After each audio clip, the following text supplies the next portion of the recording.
Hey guys, Alfred here from Maximum PCs. Today we'll be having a look at the FSP Raider 650 watt and 550 watt power supplies. Let's take a look at the 650 watt model first. We see on the back here specifications on cable length as well as the number of connectors. You can see that all the cables are at least 500 millimeters long, which will be plenty in most cases.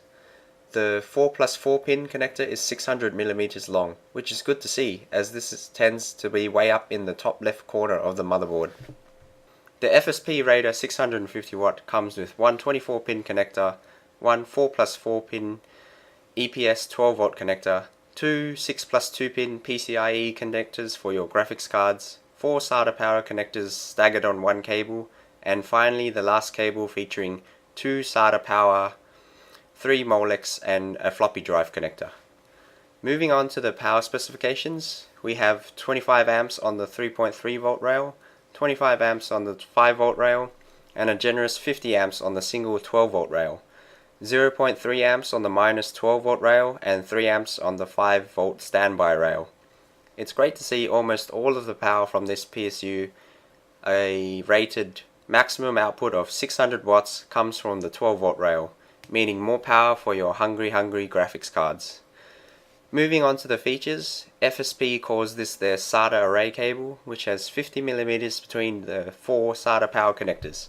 So that means cable management is easier in the hard drive bays, optimizing airflow and reducing clutter. I think this is a great feature and more power supplies should have this. We'll have a look at this closer in just a bit. Next is FSP's MIA IC, which stands for Multiple Intelligence Ability chipset. It has its own patented design for performance and protection. I think this is just a fancy way of FSP saying that PSU has over temperature, current and voltage protection. One thing I do love about this is that it also shows some information about the inbuilt quiet fan control. At 20% load we get less than 18 decibels. 50% load, less than 19 decibels, and at maximum load the fan will be less than 25 decibels. This feature is fantastic news as I absolutely hate fan noise, and it's great to know that when you're gaming you won't be hearing your power supply fan ramping up to jet turbine levels. It's also an indicator that this power supply is very efficient and does not generate a lot of heat. Now let's see what you get in the box.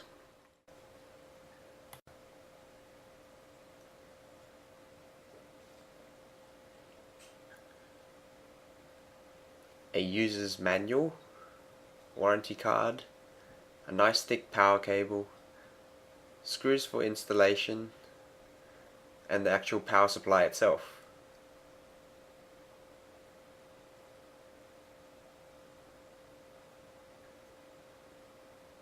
Let's have a look at the actual connectors.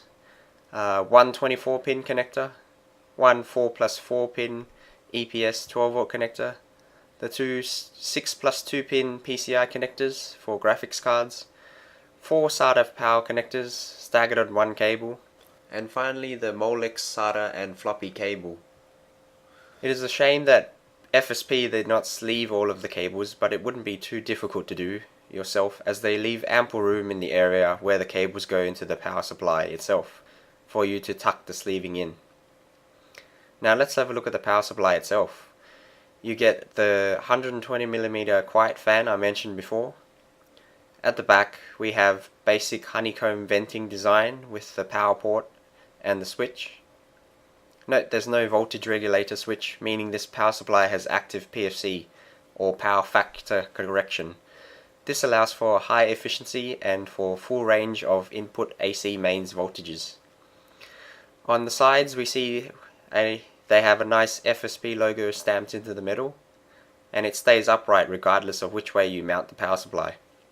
I quite like the matte black paint finish they have used on the outside, which has a quality powder coat feel to it.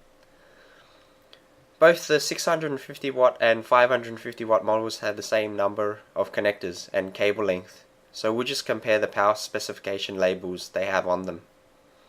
The 550 watt has 24 amps on the 3.3 volt rail, 22 amps on the 5 volt rail, and 42 amps on the plus 12 volt rail. The minus 12 volt rail and 5 volt standby rails have the same power ratings. These are both 80 plus bronze certified, meaning that you'll get at least 82% efficiency regardless of load. They both feature a single 12-volt rail design, which is better in my opinion, as multiple rail PSUs you may overload one rail and cause system instability, or the PSU may shut down entirely. Both PSUs have two 6+2 pin PCI connectors, which is enough for most configurations nowadays, and even for some dual card installations. A big plus on the quiet fans they feature, and the longer 8-pin EPS 12-volt cable for easier routing. All of these great features are available on both PSUs at very good price points. The only letdown was the seemingly unfinished cable sleeving, but this isn't too much of a concern, as I plan on doing it myself anyway. Overall, if I had to rate these power supplies, I'd give them a 9 out of 10. So that wraps up my overview on the FSP Raider power supplies. I hope you enjoyed this video review. If you have any questions, leave them in the comments section below, and I'll get back to you as soon as I can. And as always, remember to visit www.maximumpcs.com.au, where we use these excellent products in our high performance systems.